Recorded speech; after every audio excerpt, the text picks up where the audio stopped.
Hey yo, everyone, gather around. It's story time. Brought to you by the University of Alaska Fairbanks, Department of Social Work, and a Conscious Party Productions.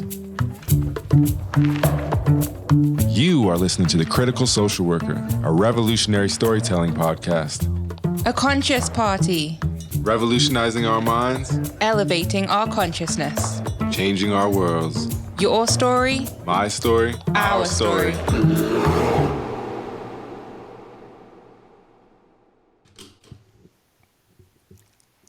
All right. Good morning, everyone, and welcome to another episode of The Critical Social Worker, a revolutionary storytelling podcast. And before we open up, I meant to ask you this before we started, Lesther. I wanted to make sure I pronounced your last name right. Dr. Papa? Papa, yeah. Papa, got it. Well, I'm here with Dr. Lesther Papa. He is joining us from San Jose. Yep. And that's interesting because when I first was reading about you being a professor, for some reason I was thinking like San Diego area. I don't know why. And then I thought about it and I saw San Jose. So you're next to Santa Cruz, right? Yeah, exactly. So just 45 minutes up from Santa Cruz and then also 45 minutes away from San Francisco. So it's a good spot to be in between. Yeah, what's the weather like there? Not as cold as Alaska, I will say that. It is chilly for me, and it's like 45-ish right now. It's been pretty overcast, kind of the tail end of a whole bunch of rainstorms, and so things are drying out, but it is relatively chilly. Yeah. Well, I was just telling Lesther before we went live is that it's like minus 40 degrees this morning. I was going to ride into the office where you usually see the backdrop from my office window on the episodes these days, but minus 40, it's one thing. Like, I think most people don't really they don't have the experience of those frigid temperatures, but there's a huge difference between like minus 20 and minus 40. Like minus 20, you could go out to your car, start it, and it's cold, but But minus 40, right immediately, like when you're breathing, it freezes. It's just beyond explanation. So here I am at home. Those of you tuning in, if it lags a little bit, it's just because my Starlink sputters sometimes with the trees in the way. But I appreciate those of you that are in the audience joining us this morning. And most of all, I appreciate my good friend Lesther, Dr. Papa, joining us this morning. Lesther and I have known each other for, probably since 2017 or so, 2016 Yep. or 17, Mm-hmm. so half a decade or so. And we'll get into how we know each other.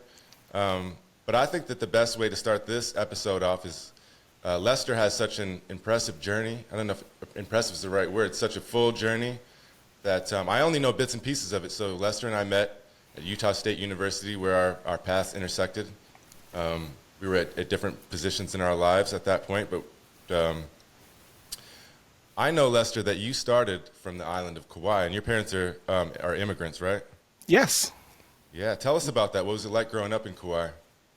So, yeah, the journey starts on the island. And so my parents were, like you said, both immigrants. My parents were working on the sugarcane plantations there at the time. And so they had come to be field laborers and or to do other kind of like manual labor on the island. And so they eventually had met up and they got married, started a family on this sugarcane plantation. So the first few years of my life had been on a sugarcane plantation.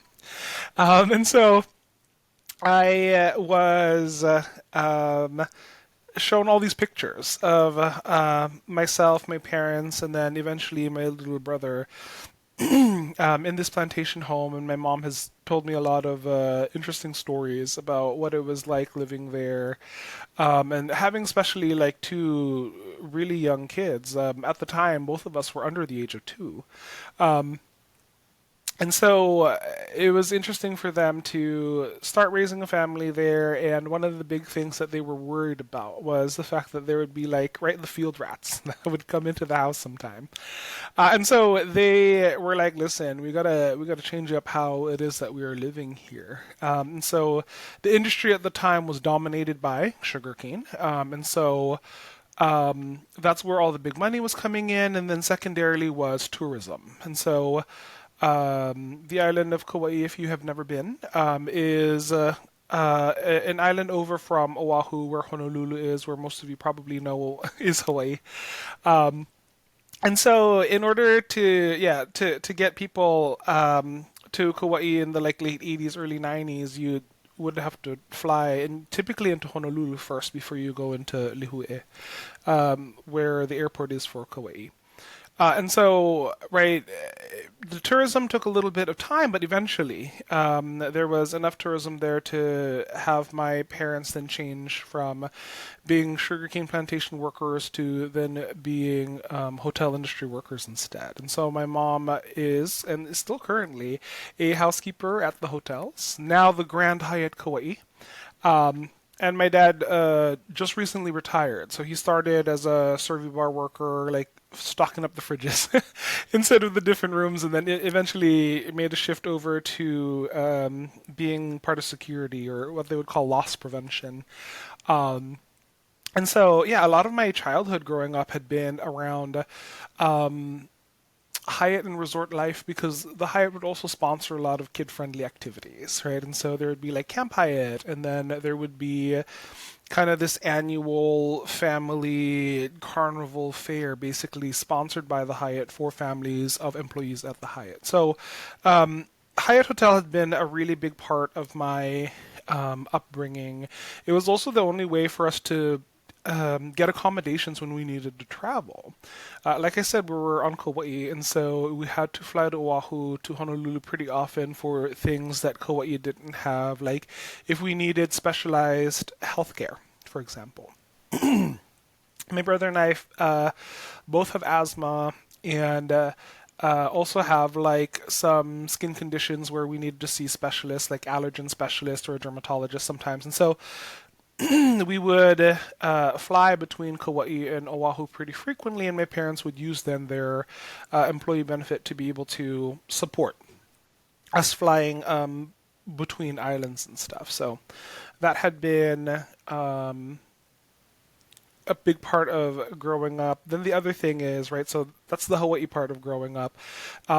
There's a lot of influence from the Philippines as well. So my grandmother used to live with us, and she would do this thing where she would live like a couple of years on Kauai with us, and then go back to the Philippines for a few months, and then come back. And so she would be bouncing back and forth. But my grandmother had then been a pretty consistent figure in my life growing up as well. So she was part of like the caregiving team.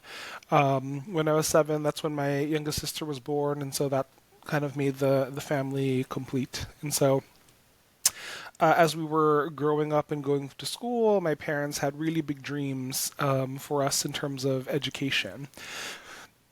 Because for both of them, they had not had the same opportunities for education. So my mom and dad both had graduated from high school. My mom specifically loves to tell me stories of like how she had to like borrow clothes for uniforms, for example, and had she would like pack very meager lunches for school. Mixing a little bit of vegetable oil with some rice, for example, was kind of one of her go-to lunches that she had told me about.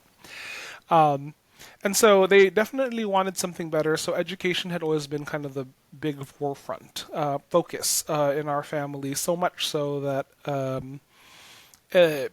I would manipulate a little bit, and I would get out of doing things like chores or other kind of duties if I said that I had homework to do instead. Right, and so the deal was fine, sure, yeah, you can get out of doing these like household tasks, but you really got to show us that you are really performing academically, and I did. And so I did pretty well in school. Had like been consistently on the honor roll when I was in elementary school, and had the awards kind of growing up, and so. that had been a big main focus. Around fifth grade, I had tried slipping a little bit, right? And I had gotten like my first C on a report card. And my parents were like, no, you're going to summer school. Like, you're going to have to really fix this. Because at the end of the day, we don't want you becoming another like hotel worker like us. We need you to do something better. And really, their message was, we didn't immigrate to this country to have you then, do the same job that we are doing. Like, you need to be able to do better because we've set you up to achieve something different.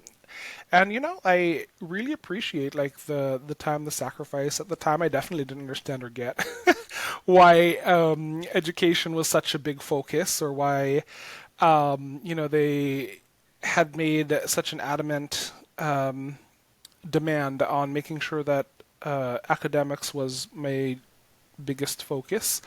And it wasn't until like around high school that I really started to appreciate the amount of focus and push, because that's where I noticed then, there's all these different kind of opportunities that opened up, right? And so I went to Waimea High School, the most West Side high school that you can get in the U.S., apparently. And You so, went to Oahu for high school? no, I went to Waimea. Waimea High School. So there's a Waimea on Kauai too. There's like Waimea on Oahu, and also like on the Big Island. But yeah, so Waimea High School was the West Side school, right? It was like kind of deemed as like the poorer, the little rougher school. And I was very proud, and still am, to be an alum from that high school. But that's where I really noticed where the opportunities started to differ, right? And so there was a proportion of my classmates that were, for example, getting good after-school jobs, and they, were securing the bag, getting some money, and were making a, worker-level income while going to school.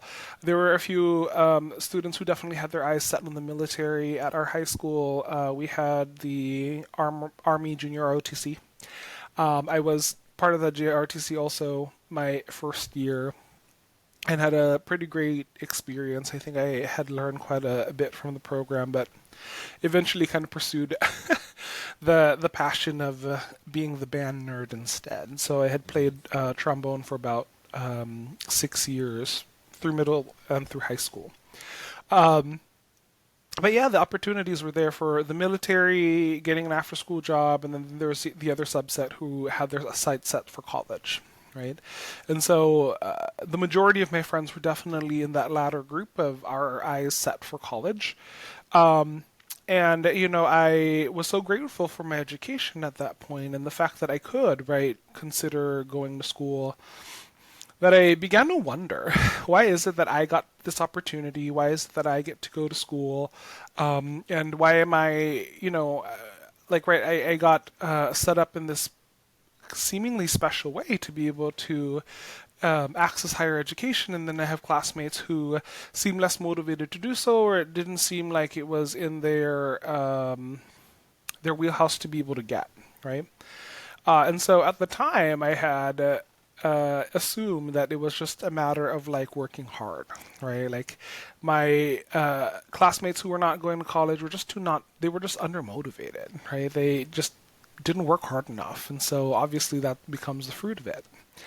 And so I had kind of developed that belief, and then graduated from high school, and then was going to do the big moves, which was just one island over to Oahu, and I was going to go to the University of Hawaii at Manoa.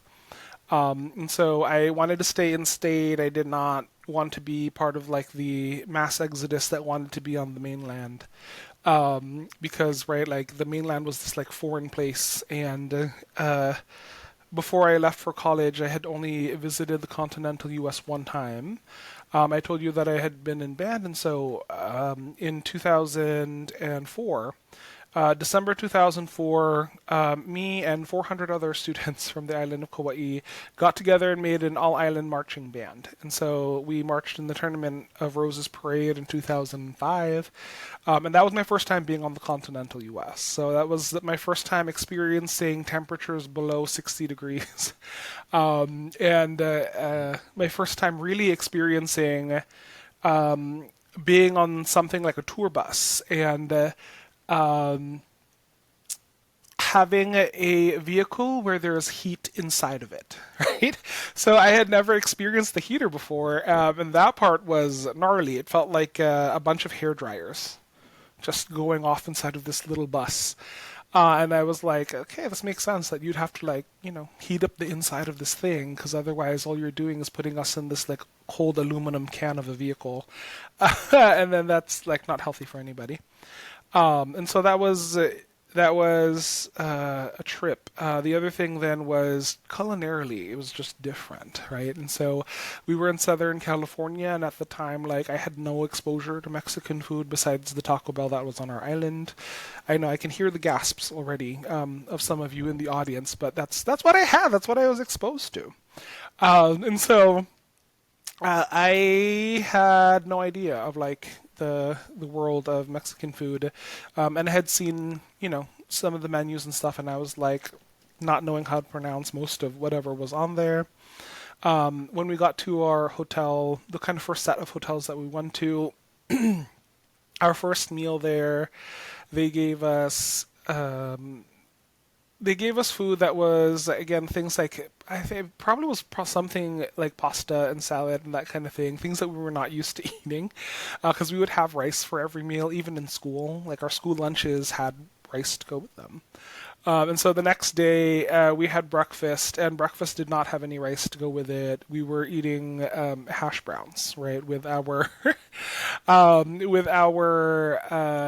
whatever breakfast meat and eggs that they were serving, and that was very different for a lot of us. So much so that we complained hard enough that the hotel ended up caving in and giving us rice and also spam for breakfasts after that point. And so, yeah, it was just so much culture shock, and it was something that had made me really feel like, okay, yeah, the continental U.S. is something else, and I don't know if I'm going to make it there. But yeah, I think I will say one of the things that did leave a big impression on me was we had a In-N-Out truck that had catered our meals a few times, and so I had no idea what the big deal was with In-N-Out, and then I had the burger for the first time, and then I understood immediately what the hype was. Delicious, very simple cheeseburger, but man, did it leave an impression. But anyway, yeah, like I decided to go to school at the University of Hawaii. I wanted to major in psychology. I was watching a lot of TV, a lot of Nick at Night in high school, and I found a character, Frasier, on this sitcom, Cheers, to be pretty compelling. He was like this very nerdy dude, but was this nerdy dude who understood a lot about human behavior and really understood and got people. And I wanted to aspire to that. I had already this relationship with my friends where they would come to me with advice or we would talk through issues, and I really liked doing that with them, but I wanted to do it in a way where I was informed of what it is that I was doing. And so I thought psychology would be the way to go. And I had wanted to... I had done a little bit of research at this point, and so I knew I wanted to major in psych, and then I also wanted to go to med school. So I had originally thought of being a physician, and then I looked at the requirements for being a medical doctor, and I was like, okay, basically you're not allowed to slip up, and you should be majoring in biology. It's kind of the easiest way forward to med school. I did not want to major in bio, and I was told that you can major in anything. Being a psych major, you'd still have to take a lot of bio courses, though, in order to fulfill the requirements for a medical school. And so I did one of the first classes that were a requirement for medical school, which was calculus. And my first semester, I went and took a calc class, or no, my second semester, I went and took a calc class. And yeah, I immediately had to withdraw from the class after the first exam. I somehow had gotten a 43%, I think, on the first exam. And so I was like, listen, if I can't even get 50%, on this calc exam, I don't know that I can really do calculus. Let me reevaluate here. And so I spoke with an advisor, and they had suggested that I just continue in psych, and had told me that there's all these careers that could involve education, helping people, and that's really what I wanted to do. And so, yeah, I continued on with psych. I took my first psych course, and I fell in love with it. And I was like, this is it. I'm going to spread the gospel of psychology. It's such a helpful science. It helps me understand myself and understand others. And especially at that point, I, was still very much a closeted kid. Right? And so I didn't really know what my sexual orientation was. I was like, am I really attracted to men, or do I just find these men admirable? Like, I'm not sure yet, like where I'm at with that. And also, like, I still have these kind of like romantic feelings for women also, but then there's like the sexual attraction for women versus for men was like a little bit different. So I was like, I don't know what to do with it, any and all of that. So I continued psych, try to see if I could figure it out. In the meantime, though, then I would do summers back home on Kauai. And I would be working at the Hyatt. And my job was a Camp Hyatt counselor, right? I wanted to go ahead and pay that experience of working with kids forward. And so I, I was working with all these kids, and I had learned enough psychology at this point that I was just like, okay, like for kids, really, some of the predictors for antisocial and what we would consider kind of disruptive or bad behavior are things like not having access to like the best education, not having good parental monitoring, having lack of resources. Like these are some of the big predictors, but that's not these kids, right? Like these kids are parents who, right, can pay $500 to $600 a night for a view of the parking lot, right? And so I did not think these would be kids with behavioral issues. I was wrong. Okay, these are kids with some major behavioral issues, and I was like, well, if it's not the money, then what else is it, right? And then I met their parents, and I was just like, okay, so there seems to be a little parallel here. The best behaved parents also seem to have the best behaved kids, right? And so I was fascinated with that, and I loved working with kids, and so I kind of kept at it. I did a work-study job for a little bit my final year in school, and that really helped kind of solidify the decision. I was a literacy coach at the time, and so I worked at Kauai Elementary School, which is just down the road from the University of Hawaii. And so I would be there after school, going and helping kids with homework and making sure that they were specifically doing their reading and writing homework. And one of these kids, we'll call him Kai, really helped illustrate for me why behavioral intervention was so important. Kai was refusing to do his work, and right, like most kids don't want to do homework, so I got it. And so I'm using all the strategies, right? Like, let's chunk it up a little bit. We'll just do one, you'll take a break, take a break. We'll throw in some snacks in there too. Each problem that you do will get you like a little fruit snack. We'll get you like a goldfish something, right, to help motivate you. And who was not having it? And so it's like 40 minutes of this struggle. Then his dad comes into the cafeteria, and he jumps up and is immediately like, Dad, I haven't seen you all week. I really missed you, blah, blah, blah. And I realized that right, his parents have kind of this split custody agreement, and so he doesn't see his father very often. All he could think about was his dad. I didn't know that, right? I didn't consider the fact that his misbehavior was because he was thinking about something else versus really a true refusal of doing this homework. He got his hug from his dad. I explained to Dad that his homework was still not done. Dad was just like, listen, I have 20 more minutes. I will wait here. You need to finish this homework. Kid finished it in 8, and I was really impressed, right?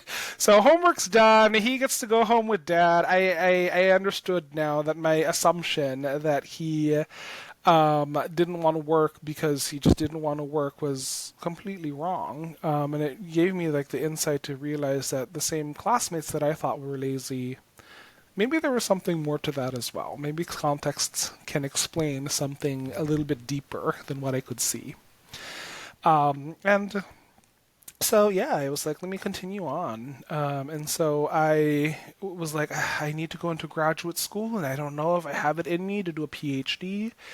So I applied for a master's degree in teaching of psychology. Ended up moving to Northern Arizona University in Flagstaff, which is a couple hours like at the base of the Grand Canyon. And so I went from being an island kid to a desert kid, and not just any desert, like mountain desert, right? And so I moved up to Northern Arizona University. I definitely had my other culture shock, like being in high altitude. I didn't understand having dry air. Didn't understand that either, what the importance of lotion, like a humidifier, all of those kinds of things. And the fact that, yeah, climbing up and down stairs will get you winded. It's just the name of the game when it comes to high altitude. The other thing that I had encountered was then truly like my first encounters of being othered, right? And so a lot of people were like, what are you? Are you some sort of Mexican, or like, what are you? Maybe indigenous? Are you like Navajo? I never really encountered much Navajo folks, right? And so I was like, no, I'm Filipino. This is who I am. I ended up explaining to one gentleman like what Filipino was and where the Philippines was, and that was in Asia, and it wasn't like Philippines, Mexico, which is what he thought, which really scared me. Right? I was like, wow, these are people who are ignorant, and made me very anxious at times. And then there was one incident where I was at a Safeway, I'm trying to pay groceries, and the cashier cancels my transaction and says, no, actually the EBT key is over here if you're using EBT. And, as somebody who grew up with not the most amount of money, I knew exactly what an EBT card was. But I myself did not have one, and so I was just like, "Oh, I'm sorry, there's a mistake. This is not an EBT card. This is just like this is a regular debit card." And she apologized profusely and seemed so flustered, and I giggled, and I was just like, "Wow, that's a really big reaction. It's just a little mistake. It's fine." But on my walk home, I realized it's probably more than a little mistake. Why is it that out of all the people who were in line, only I got asked for the EBT key? The woman behind me didn't get asked, and neither did the 3 or 4 people in front. Then I realized I was just like, wait a minute, what is that? Is that racism? Is that something else? Like, am I being crazy? Like, what is it about me that made it seem okay for her to do that? So, continued on with my graduate study and said, okay, well, I want to be teaching psych. I want to go ahead and spread the word about psychology and how it can be so useful. And then I was told, well, if you want to teach at a university, though, you need a PhD. And so I was like, you know what? Screw it. Let's try it. I applied to some programs, and I was applying around, and I was looking at the price tags of a doctorate education, and it seemed really expensive, and I ended up finding Utah State, where my path would eventually cross with Christians. And yeah, I went for a visit, and it was in the middle of nowhere, Utah, Logan, Utah, and I was like, where is this place? But I visited, and I was in love with the mountains there. The geography is just so cool. It was another like high altitude mountain area, and so I was already used to that. I met with who would be my advisor, Dr. Melanie Dominich Rodriguez, and she and I vibed. It was great, and I met with other students, and it was really good. And so I ended up going to Utah State. That's where I ended up getting the doctorate. And so I did my doctoral studies there. I met Christian. We had worked on a lot of really cool initiatives for anti-racism and working on a lot of things around equity. which was really good. And I came to understand the term microaggressions through my studies and realized that what had happened to me at that Safeway at NAU was a microaggression that became the heart of my research. So I took that research experience with me. I had designed a study to take a look at that, and had found out some things that, microaggressions, especially in classrooms, it really depended on how you perceive your professor as well. And I thought that was some interesting findings. I ended up moving to San Francisco, the Bay Area here, for an internship. So that was my last year of clinical work.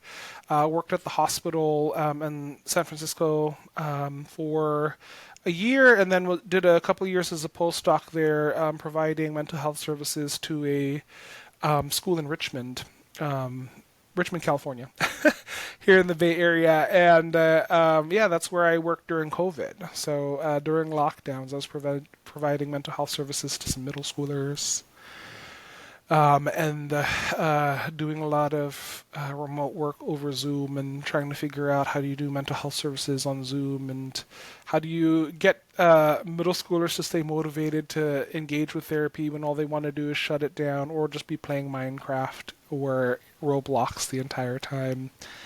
So got a rich learning experience there, and then eventually found the job here at San Jose State, where now I'm really happy doing research, teaching, a lot of really cool community service work, and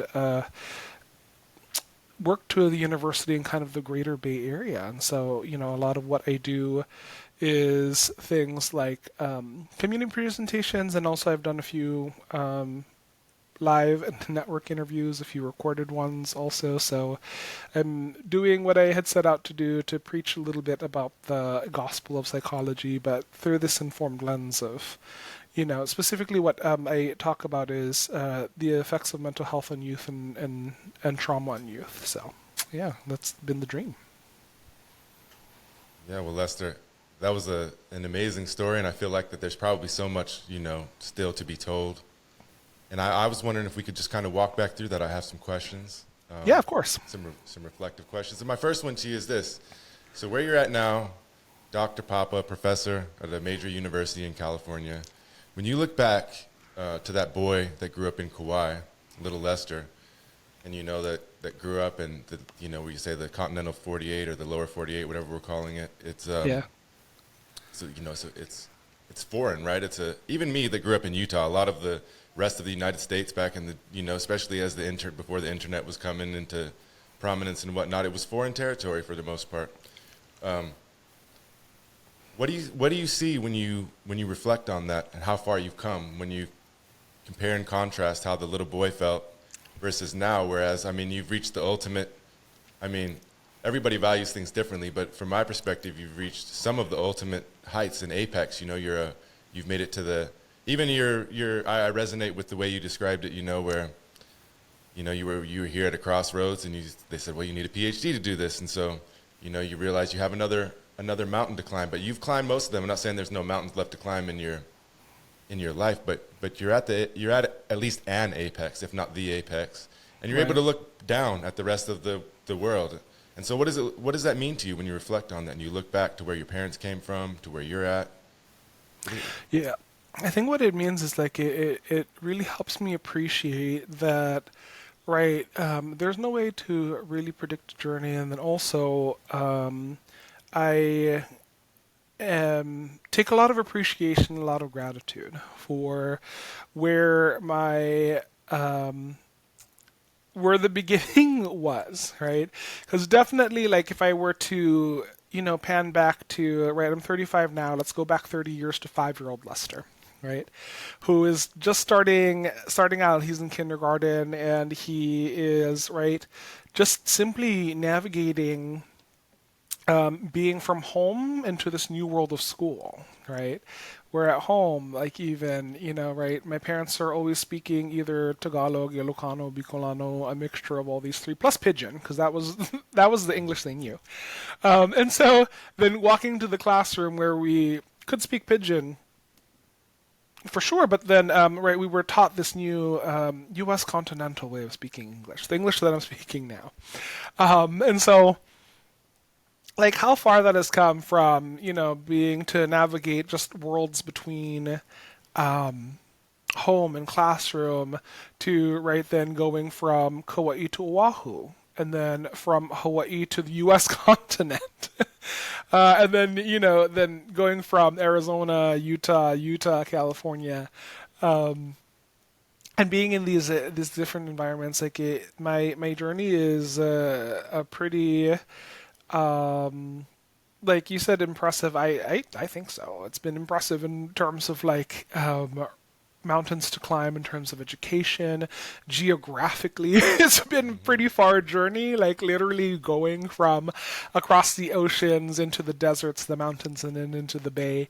And it really helps me stay grounded in the fact that everybody has some place to start, and I think that's why I love teaching so much, is because right, like I don't know where I am on in your journey, but I just know that like I am helping you climb through something, right? Climb up over whatever position you would want, but like I am making contribution to your journey because definitely there have been quite a number of people who have been along the ride for mine. So Yeah, for sure. What do you think it was about your parents that made them different, that made them value education so much? And I know I think many parents, value education. I think, but some people get so caught up in just trying to survive, especially, when you're talking about, working lower income jobs and things like that. yes. Just to survive. So where do you think that came from, that they were able to support you in that way, but also kind of instill that drive for education? I think that definitely first and foremost, it is because they know the pain of missing out on a good education, right?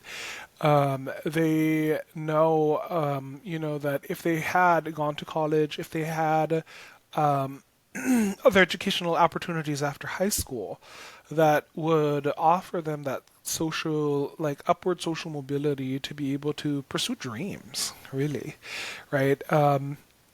My mom and dad both had different like career dreams at some point. And so they were not able to achieve what they had dreamed, but they were then able to achieve a different life, right? And I think for them, that's one of the things that they had valued is like, hey, listen, like we missed out on this thing of like pursuing this education and having our career goals, but we want to make sure then that what we are able to pass on is different in that way, right? And on one side it is that personal intrinsic. I think there was also a part of it that for them was also logistic, right? Like they need their children to be successful so that family becomes successful, right? And so if you have kids who have these kind of high prestige, high earning jobs, then right, it is going to give you a lot more peace of mind when you're retired then, right? It gives you more peace of mind when they are ready to buy their own home, start a family, like all kind of the, milestones of being an adult. Like you can have a lot of security in that. And then also, for the family, right, then you are able to bring in some of like that honor and pride to the family as well, right? Like, as of now, right, I'm the university professor. My brother, who also pursued a master's degree, is a officer in the Army through the JROTC, ROTC kind of pathway. And so, right, he has like pretty high rank in terms of the military and also has a job at People's Gas in Chicago. So he lives out there in the Midwest now. And then my sister, even, who all of us had graduated from the University of Hawaii. My sister, who is an educator, right, is now the youngest department head at her school in Kapolei High School. And so, right, all of us now have these positions with a certain level of like prestige and power, and we No, we owe a lot of that to our parents' sacrifice and their drive and determination. And right, like if they're going to put that investment, we held up our end of the bargain there. And right now, my parents are enjoying the benefit of being able to travel to California to visit me, to Chicago where my brother is, and right, he's now married, has a house, and has 3 kids, and so my parents are enjoying being able to visit their grandkids there, and then when they visit Oahu, then right, because they still have to do like their medical care and do the thing of flying between islands, and so right, then my sister is also there to be able to help them, and so yeah, it's been, I think, in their mind, a way to be able to invest in the future where then it would help everyone, you know? Yeah. What's your relationship to land at this point as somebody who grew up on an island where, the people of Hawaii, the land, the mana of the land is is high on the list of values, let's put it that way. Yes, Um, I think. I was just going to say, so there's even that song it reminds me of, and I can't remember his name. I think it's Kalani Carceres or something. And it's, where have all the Hawaiians gone? It's talking about where they've all went. And that some of them are the places you literally have been. They name them straight off. And then I know you're not native Hawaiian, but, somebody that's grown up on that island, what's your relationship with at this point in time? And do you ever see yourself, returning there? Or what does that look like for you? Yeah, I think that this is a really good question because I think about that a lot, right? Even though the U.S. continent now is where I live, I don't call it home, right? Like it does not feel like home to me, and maybe that'll change in the future. But for me, home will always be Hawaii. And when I was growing up, I think in terms of the relationship with land, that had always been obviously important through my education and even my parents' commitment to preserving the land for sure. So what I mean by that, growing up in the elementary, just even the Hawaii public school setting, we learn about natural resources and we learn about it through a Hawaiian lens. And so I had learned about things like lo'is, the the terra farms, and how agriculture worked for indigenous native Hawaiians, and right, like we took all these field trips to see where these lo'i, like the terra farms and like the fish ponds and all these other indigenous ways of working with the land to be able to provide your food that had been highlighted. I think then that had also been contrasted really with then sugarcane plantation farming, like when I was in elementary school, where right you're using vast expanses of land to be able to grow this sugarcane crop.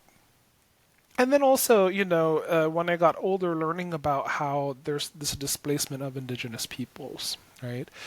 And for me, the way I think about Hawaii now is, right, like Hawaii will be home, but I don't really own the house that it lives in, right? Like the land is not my land, it is native Hawaiian land that I still call home, right? And so if I'm going to be living on that land, I really want to be able to take care and preserve it. My parents, do things like grow fruits and vegetables in their backyard. Most people did. I mean, there's a big culture there of like exchanging fruits and vegetables with each other. And then also for doing just simple things like making sure, right, like you keep your garbage in your garbage can, you recycle wherever you can. Recycling has always been a big part of growing up as well. And so making sure to preserve natural resources had really been a big focus.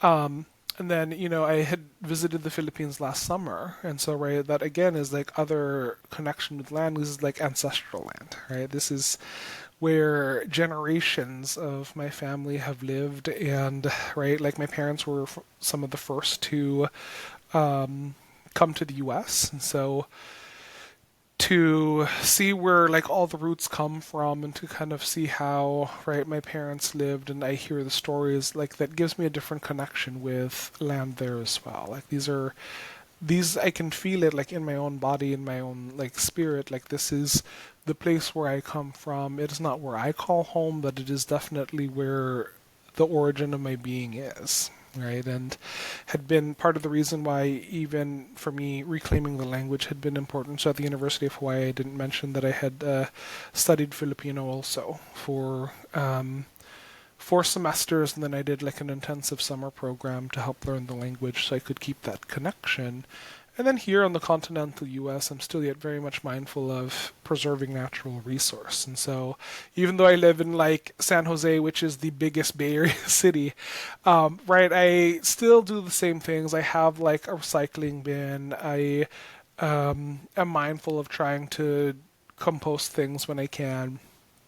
I also am like really mindful of efforts that will help preserve any kind of the natural environment around here. I still seek out green spaces. And then also, a newer thing had been this idea of rematriation, of like being able to pay, give some money to indigenous people here who are, right, like the Ohlone Bay Area people here, specifically the like, Muwekma in this Tamian region, in this part of the Bay Area, to be able to make sure that there's a way to help preserve and increase like the resistance, right, and like help indigenous people stay here on this land, because unfortunately a lot of indigenous history has this parallel, right, of being kicked off from their land and then relocated, like you said, in places like Las Vegas, Utah, and other parts of like the Northwest, for example, and here in California for sure. And so, yeah, very much big connections to land. Yeah, I appreciate your answer, and I think that we could have whole podcast episodes on a few of the topics that you brought up right there. But I'm gonna stray from that just a little bit. I have one more question about just your experience, or not your experience, but your thoughts about Hawaii. So, your parents worked in a resort, or one of them still works in a resort. You said. Yeah. You have a relationship historically with resorts. When I was at the University of Hawaii, pre-pandemic, a lot of the resistance things you hear from like the Native Hawaiian side, the resistance side of Hawaii. I shouldn't say the Native Hawaiian because not every Native Hawaiian thinks the same way, so I don't want to. But the resistance side of things, the land sovereignty and all of that. There's a negative sentiment oftentimes about the tourism and everybody coming in, and you hear people stay home, stop coming here, and whatnot. But then just to add more context, when the pandemic hit, it hit a lot of those same families hard because then the people didn't have jobs because the hotels were shut down and whatnot. And I'm no expert on the situation, mostly other people's anecdotes and reading about it. What do you think about that? What is Hawaii? What does Hawaii need? And I was always confused by just the high level of amount of people that I was on Oahu, but I was just amazed by how many people come in there year after year, day after day. And so tourism, on one side, it brings people money and it brings people jobs. On the other side, it brings a lot of people it brings a lot of people to the islands. And, you don't have to do much but look at old pictures of how many more buildings there are, or, in Waikiki, how there used to be, you see pictures of colorful coral and all that stuff, and it's not there anymore. Yeah. So I just wonder, what are your thoughts on that? It's not an easy answer. It just seems like there's, tension and there's contradictions a little bit here and there. And so what do you think about that? What should Hawaii's relationship be to tourism for the people of Hawaii? What I've definitely given this a whole bunch of thought. And like you said, right, like a lot of my upbringing, a lot of my fondest memories had been of the hotel, of the Hyatt in particular. But I think that what's happening is that there is not a balance here, right, between tourism and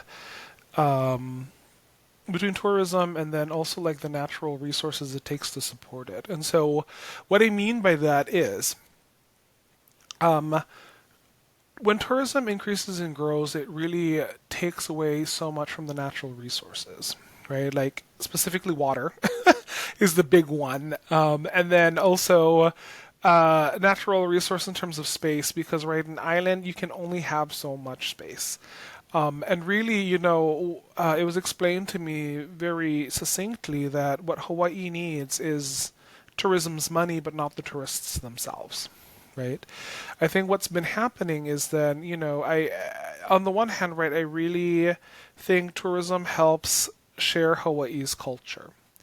What happens is when tourism becomes residence, right? And so what has been really, really detrimental in terms of the livelihood and the things that are going on in Hawaii is then there are a lot more residences that are being built for people that are not from Hawaii, right? It's not to build more homes for indigenous Hawaiians or Kanaka Maoli. It is not there to help support the workers of these hotels, right? It is more housing, and usually these big grand homes that are quite resource heavy to support people who want to be tourists but want to live there, live on Hawaii as tourists, essentially, right? Where they're coming and then they're not providing any more resources to things like preserving natural resources. They're not preserving the culture in any way. They're bringing things that help make Hawaii something different, right? So, for example, on Kauai, there are things like Kauai juice, right? Which is this thing about like healthy juices and all this other stuff, but it's the same kind of like very woo-woo sentiment of like nutrition that's here in California as well, right? And there's things like people are selling crystals and all this other stuff, and if you're into that, right, juice and crystals, more power to you. I'm not here to like knock the belief. It's just that then it dilutes and really gets rid of like what is the magic of Hawaii, which is its people, the indigenous people who have lived there, the history of people who have come, like my parents, who have come there to be laborers essentially, and then ended up staying and then feeding into the tourism machine. I think that is what it is like we need tourists' money, but we don't need them to stay and live there, right? And unfortunately, that seems to be kind of the popular way things are going, where then like the space itself is displacing specifically Native Hawaiians and making them move to Las Vegas, to Utah, to other places in the Northwest here in California. And so, right, if people want to be tourists and really want to help Hawaii out, they need to bring their money with them, and then also have it be to support indigenous communities and local communities to be able to stay and survive. Specifically, I'm thinking about Maui right now, and again, Maui is another place that is supported by tourism, right? And at first it was definitely a smart idea to be like, hey, like let's give Maui some time, some way to be able to catch up and recover, and part of its recovery though is going to also be through its economy. And so tourism right now is what is needed, but again, right, people need to visit, enjoy the culture, be able to share it, to do so respectfully, leave their dollars there, and then take just the memories and maybe some chocolate covered macadamia nuts with them, but like that's it. Yeah, I think, that I've had some experience and some time to reflect on it.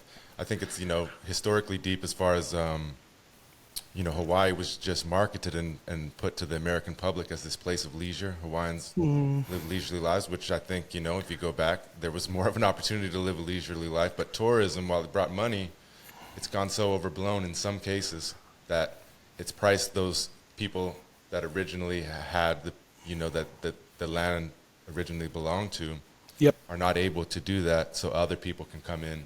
And I think a lot of folks that go to Hawaii, and I'm not dissing anyone, everyone's in their own, has their own reasons for doing things, and people have different levels of knowledge and consciousness regarding it. But I think many people that visit Hawaii, myself included going back, you just take for granted that, you're entitled to something like that without, exploring and digging a little deeper. I know a lot of people go to like PCC, Polynesian Cultural Center, and whatnot. Yeah, right. There's a deeper level that's necessary, and I don't have a prescription or anything for everyone. Just Right. look a little deeper and know, and just don't take it for granted that you have a right to do that just because you can. That's what I would Yep. say. Just look a little deeper.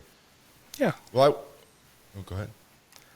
No, I was just gonna say, yeah, look a little deeper, be a little bit of a smarter, more intentional, like, consumer when it comes to how you want to enjoy Hawaiian culture and the things that can offer.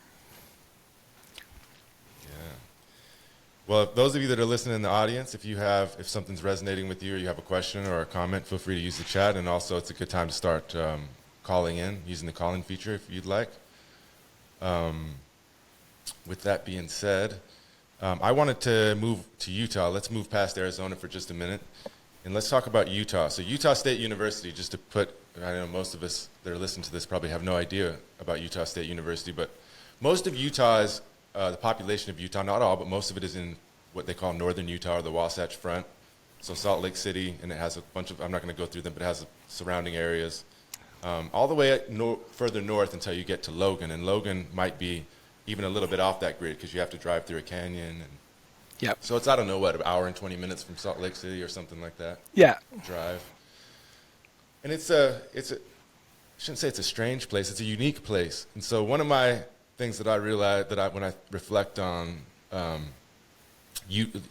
Logan is that there's some super nice people there. Most of the population is like super nice and caring, they care about each other.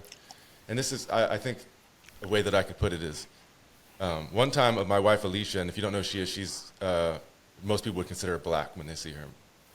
And she broke down one day on the side of the road, and she had a lot of people that were super willing to help her, stopped.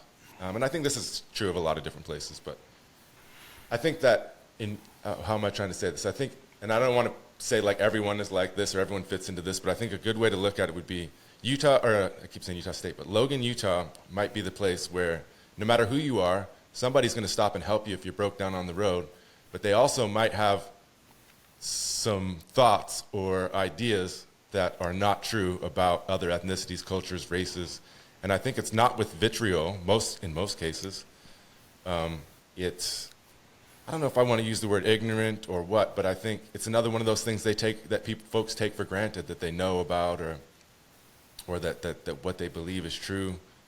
And I was imagining you being there for the first time and experiencing it. And I was just trying to picture like the way that people reacted to you and who they thought you were. And I think if I were to take a stab at it, I would say that most people would either use their imagination to make you into a Mexican or a Polynesian. For sure, you're correct. So when I came to Utah State, for sure, like the impression had been, especially since my last name is Papa. Come on, a lot of the default assumption had been Polynesian, and right, like there's the kind of assumptions that go with being Polynesian. And, on some level, it was kind of impressive that people knew about Samoan and Tongan culture, or like at least knew the name, right? And that these are people who have come from islands in the middle of the Pacific somewhere. But right, like there's often a bunch of assumptions, and I think, I had originally kind of branded it as being this ignorance of being high up in the mountains and not having a lot of access to a lot of different diverse people. But really, I think that's what it is. It's just a lack of access to diversity, right? A lot of people who are coming to Utah State are coming there for school. And so it is, if there are diverse people who are coming, usually, right, they're students. And that means it's this kind of transient access to diversity, right? The students tend to come to school, go to school, and then they will make kind of their communities through the school. That definitely was the case for me. And then leave, right? And so then there isn't like the presence of some diverse thing that is happening there. And again, right, that isn't totally uniform because a lot of like Logan's most successful eateries, for example, have been places that are pretty diverse. Like Logan's Heroes is a sandwich shop owned by somebody who's a Middle Eastern immigrant, we had my favorite Indian food spot was the tandoori oven, which was and still is probably connected to a gas station, but right is this immigrant Indian family who like moved up to Cache Valley and made this restaurant. It's like super successful and still one of the places that I love eating at. And so, there is some ways that has been established early, and it's been more and more diverse. I mean, like I've visited Logan almost every year, and at some points even like around the pandemic, and Logan has really increased in its access to diverse cuisines, which I think has been pretty helpful. But yeah, that access to diversity is really important. Mm-hmm. One of the things that I noticed, especially in that job, I was the multicultural program coordinator for the diversity center there, and I'd get a lot of phone calls and like voice messages from people in the community or from organizations, and mostly they would want to know if we could be, if like say the Polynesian, what was the group called, the Polynesian Student Union, Student Union, that if for entertainment.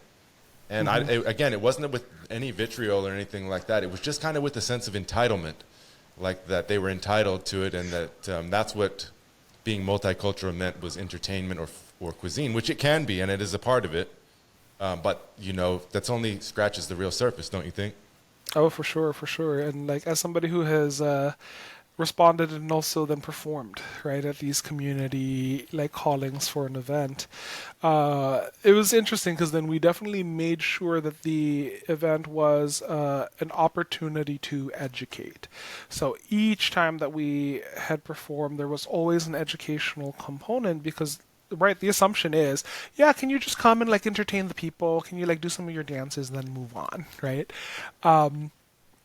But yeah, we had like made it these really good opportunities to be like, hey, you're going to give us the stage, you're going to give us the platform to speak, we're going to educate.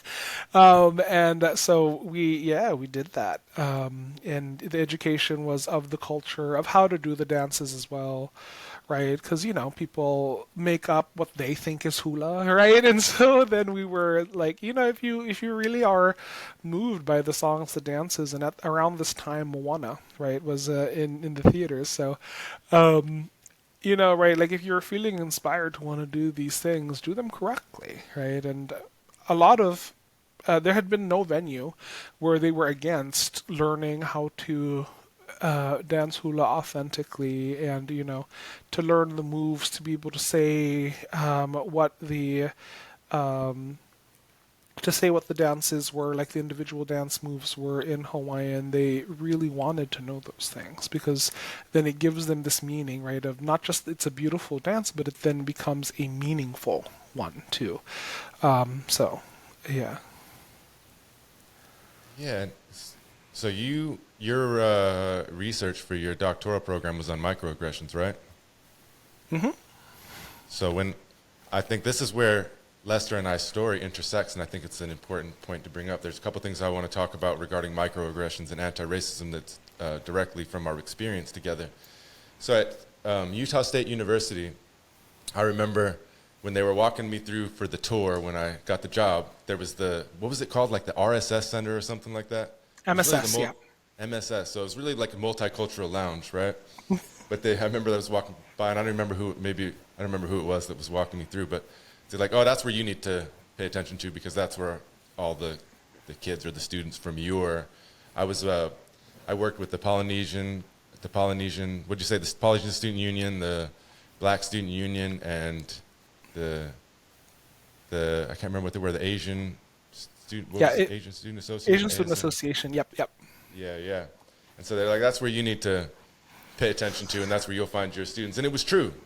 Not all students of color hung in those places, but they did. And it was one of the best, how I was able to come into my own at Utah State was, because I'm a reserved person in those kind of situations. So I had to find the courage and go sit in that room and just talk to people. Yeah. But one of the things we did at some point in time was, when we were working on the whole anti-racism thing and whatnot, is that we ended up having some focus groups, and they grew larger, but they started just in that lounge, Right. and with whoever wanted to participate. And we were talking about microaggressions, and I think I was just barely learning about the term at that time, and I'm no expert. But when we talked about what they were, and I talked to the students, and the question was supposed to be like, are you experiencing microaggressions? And pretty much the consensus was, what do you mean am I experiencing them? Maybe you should ask me how often or how much I'm experiencing them. Right. And, and again, I think this is a community that wants to be nice, that wants to be respectful for the most part. And so, I think, let's start here. What are microaggressions? Yeah. So microaggressions, if you were going to define them, right, are basically any type of either like verbal or nonverbal. It can be intentional or non-intentional, but what it needs to do is communicate either some form of like hostility, some way of insulting or demeaning or making you feel ashamed that you're part of a group, or even like dismissing of your experiences because you are of a certain group. So that kind of broadly is what a microaggression can be thought of as. And so, sitting there with the students in the lounge, and all of them saying that they experience microaggressions, what do you think that they were saying? Like, what are they experiencing at Utah State University? How did that show up? So for sure, a lot of it had been consistent with research in the classrooms, and then also in residence halls, right? And so, there will be microaggressions on the student level, right?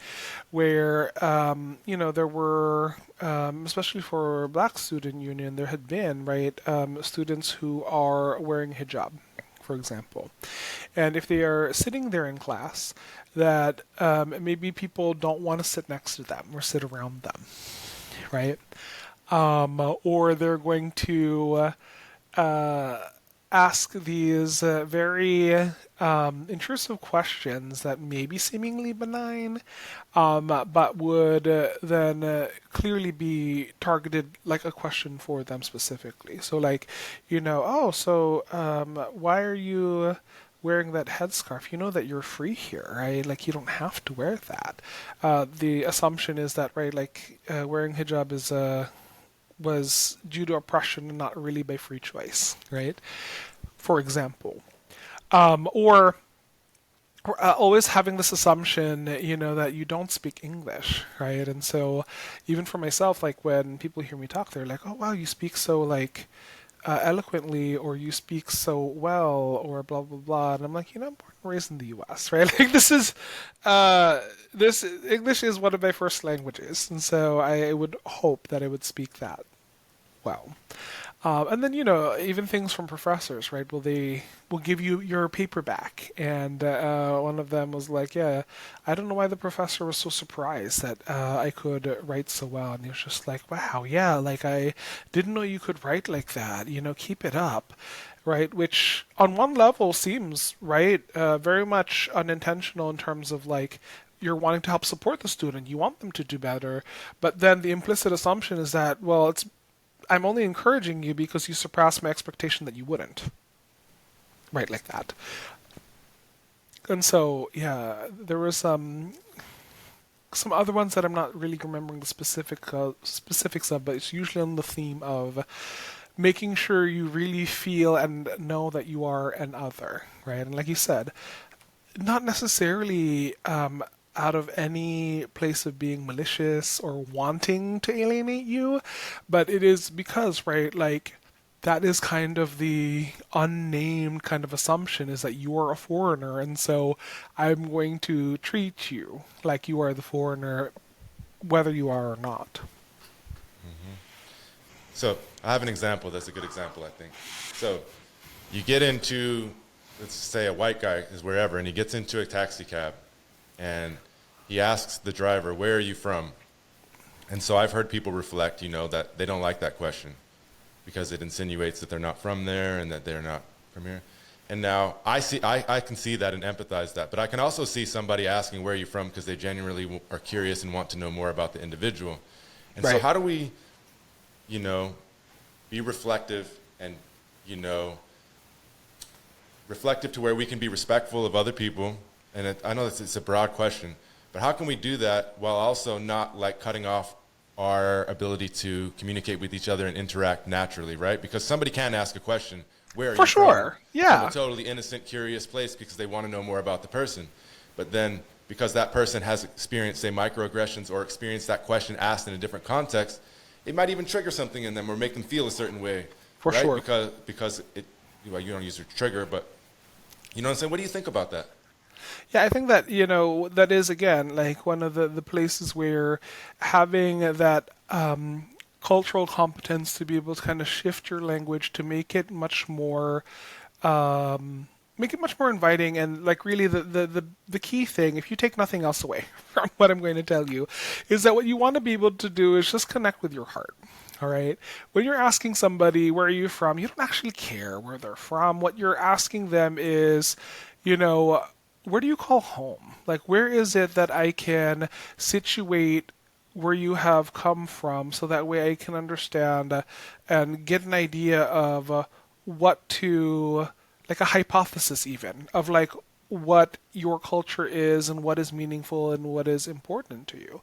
So I tend to start with that, like if there's somebody who I want to get to know, I start first with, why is it that I want to get to know that person? Are we going to actually build, right, like a mutual beneficial kind of relationship where I get to know them and they also get to know me, right? Like I'm not, I don't want to just like ask them questions because they're like the walking like Wikipedia for their culture. Like they need to know something about me as well because that's where the connection goes, right? And so I always am at the ready with, either disclosing first and being like, I'm from Hawaii and I grew up in the islands. I'm curious where you call home, right? As a really simple invitation in terms of kind of making clear what your intentions are, is just really here to connect. And right, being okay if somebody doesn't want that. Like if they kind of decline and just like, it's okay, I don't really want to like talk about where I'm from or where I'm at, then take their decline gracefully and kind of move on from there. But yeah, making it an invitation to be able to connect, I think, is a good place to start from. I'm going to bring Alicia on here. She's here calling in. I just wanted to make another comment, just reflective on my part, is that I'll often call people brother and sister, whether it's in an email or a text message or in person. And I saw a tweet one day that said, I think when white people call black people brother, it's the new N-word. And I could see that. I could see it being used like sarcastically. Yes. But it also, like, I think stuff like that brings more division sometimes because, like, I literally use it because I want you to feel like my brother and I want to think about you and treat you like my brother. And so equating it with the N-word is that's a big gap, if you know what I'm saying. But I can also understand where that person might be coming from. Yes. When they think that way, because I have heard that word, okay, brother, or something, like real sarcastically. And so I think what I just want to say here as from my responsibility in this is not to take it personal when somebody does say something like that and know that they're not speaking to me directly, but they're speaking upon their experience and to empathize with it and to try to just learn, take it upon myself to continue to try to learn and, be reflective in that part so that I'm still going to use the word brother, but I can also understand how in certain contexts it might be perceived a different way, if that makes sense. Yeah. And right, like again, like to your point, or to the point we're trying to create here, right? In terms of making that connection, somebody telling you that they're not comfortable with you, right? Calling them brother, that it has that connotation gives you like an opportunity to connect in a way that they want to connect, and so, take the guidance and be like, all right, cool. Then I won't use that with you. I apologize. Like, let me figure out some way to connect with you. If it'll be like sibling or fam, right? Like maybe some other way to like communicate an endearment of trying to connect with you, for sure. Yeah, for sure. Well, Alicia, and for those of you that tuned in that don't, Alicia's my wife, and she is a clinical therapist here in Alaska. And while you are starting to talk, I really got to use the bathroom, so I'm going to step away. great timing. Can you hear me okay, Yeah. Lester? I can hear you perfectly fine. So good to see you. It's so good to see you. I was telling Christian when I was helping create the flyer, I was like fangirling. Thinking, oh, I'm so excited to be in Lester's presence again because honestly, just your energy and your presence is so wonderful and grounding, and you always have so much knowledge to share. So thank you for Thank being a you. part Thank you. of this podcast. Yeah, it's great. And I think it's such a necessary conversation about microaggressions because similar stories for me in Hawaii when I first went back in I think 2012. I had a nurse tell me, "Wow, you speak so well for a black person," and I was just it took me back. Like it was quite shocking, and I don't know if she was referring to my British accent or I don't know, but those things happen all too often. And so my question is because I work directly with and I support clinicians who are working with incredible youth that are living in very rural Alaskan Yes. communities, right? And so when they come into bigger cities, or if, or even within their own communities too, there's often microaggressions related to the native culture, Yes. Mhm. generational trauma, historical trauma. There's a lot of dynamics, but just your perspective from a psychology point, and I think there's similarities and differences with social work. How best, to support these youth who are experiencing these microaggressions, but who are also they they want to integrate their culture with other aspirations they have.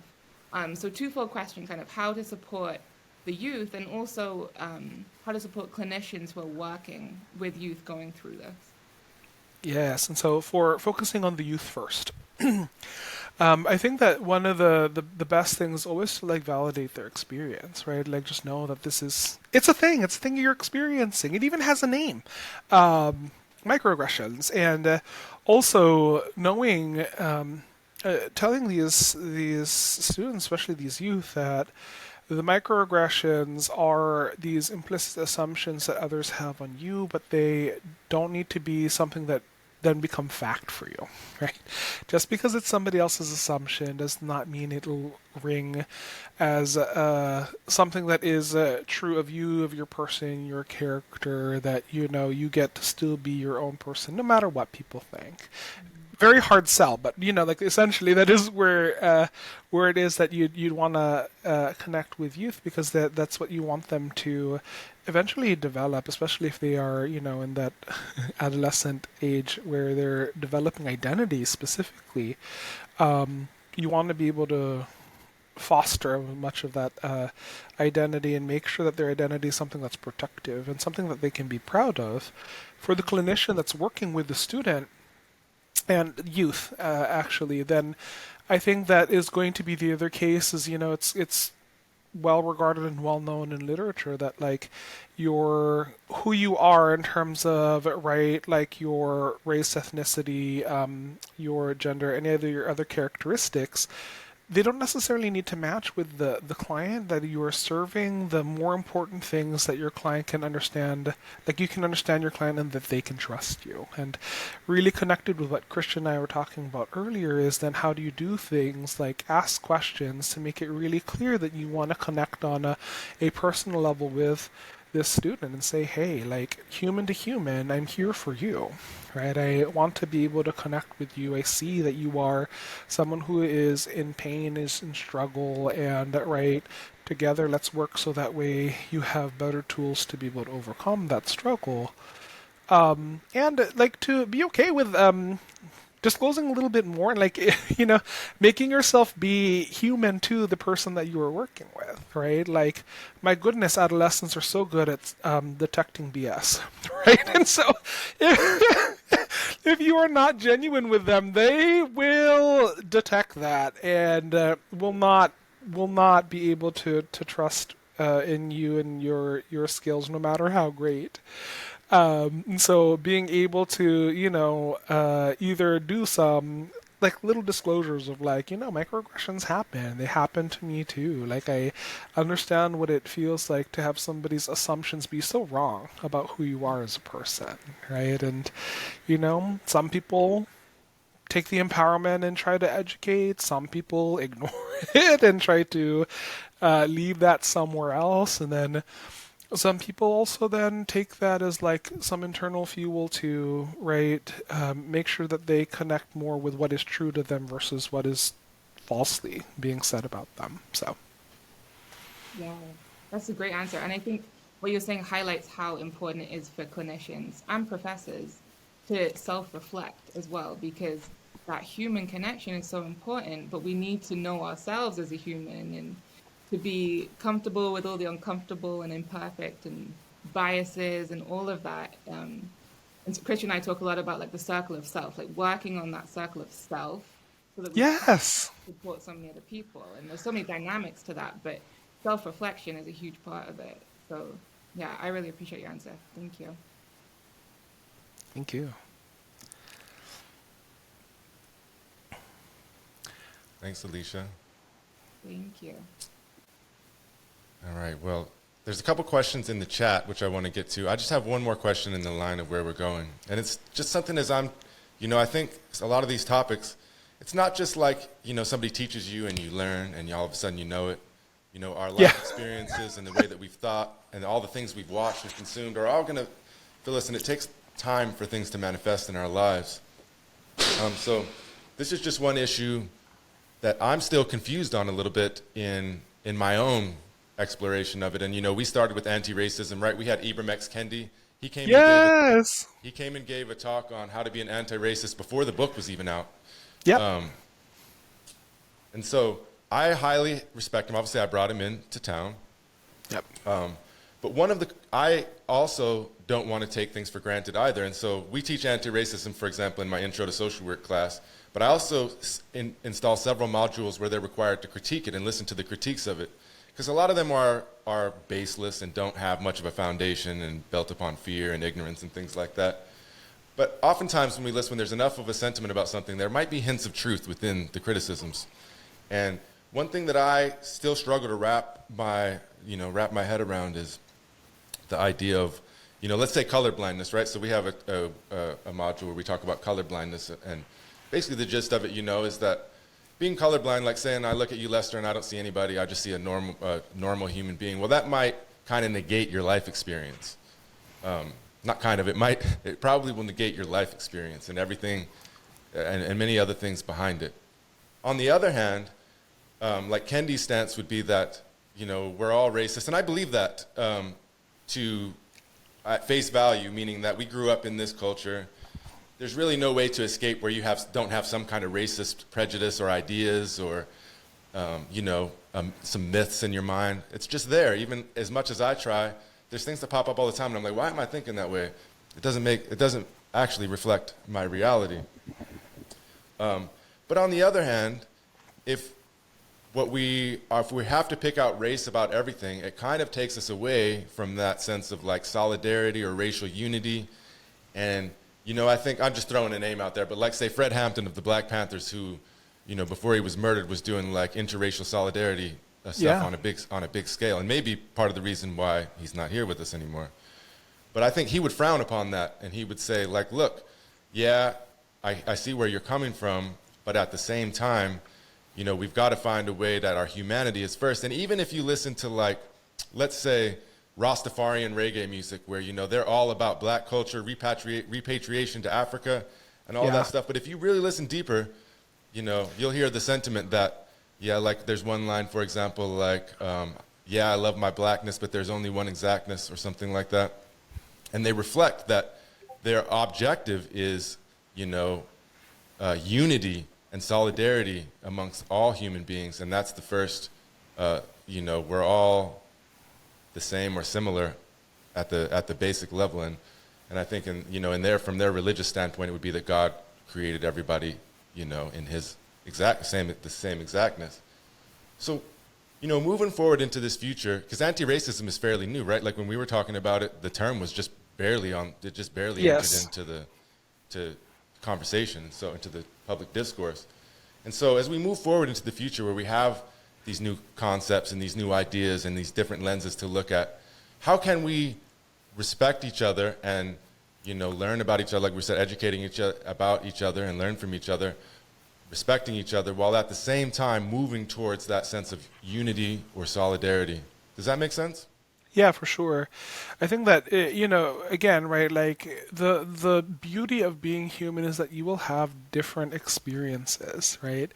Like even if you have so many identities that are the same, there is no such thing as homogeneity, right? Like there's no peoples that are exactly the same anywhere. And so even right in Logan, Utah, right? Like there have been people who lived in Cache Valley for like ever and even for generations. I would not say that the people of Logan, Utah are homogenous either, right? Like there is definitely heterogeneity in there. There's definitely people in the community who have become really good friends of mine. There's definitely people in the community I will stay away from. But, right, like knowing the difference comes with then coming in with that base level of respect of like respecting people as people. And I think it has to not be just an either or thing, but it is really like the dialectic, like the being able to do both things at once, right? Like I can respect you for being a fellow human being. I don't have to agree with your viewpoints. Your experiences will definitely differ from mine, but what I do with that is up to me, right? And I can either reject those and like hate on it, right? And say, that this difference then makes you somebody who is unrelatable versus, like for me, when I take a look at cultural differences, it's a way for me to learn, right? Learn like what differences can exist. And, like when even in California, right? There's a lot of people who will take a much more conservative or a very different viewpoint than I do. What I hear from it typically, though, right? Like if I really hear the heart of it, it usually comes from a place of fear or anxiety, right? And can I empathize with fear and anxiety? Hell yeah, right? Like I definitely get fearful, I get anxious, and so I can understand where it's coming from. I don't agree, but it's also like not been my experience, right? I don't have the same fear that you do, but now I understand, right, where that comes from. I understand what it is that you were afraid of. I can say things to help change your mind. I hope that I can convince you that what you're afraid of is really not as scary as you think. But even if I am unsuccessful, right, being able to understand you and say, I get it. I understand why you're afraid. Like that, in and of itself, will at least help me respect that you too are somebody with lived experiences that matter, and it helps the person really then listen to me as well, and that's where the connection can develop. And when we're talking about race and ethnicity again, right, it's all about intersections. Like I connect with people way more on things that don't involve race and ethnicity than it does, right? Like I connect with you if you were a gamer. If you have a Nintendo, my goodness, we're going to be fast friends. If you are playing Dungeons and Dragons, it's another quick way to earn my friendship, right? And if you are a foodie, for sure, like that is my love language as well, and really love connecting over food. Whether I like it or not doesn't matter. It's like going to be part of the experiences of right, sharing in what you are bringing.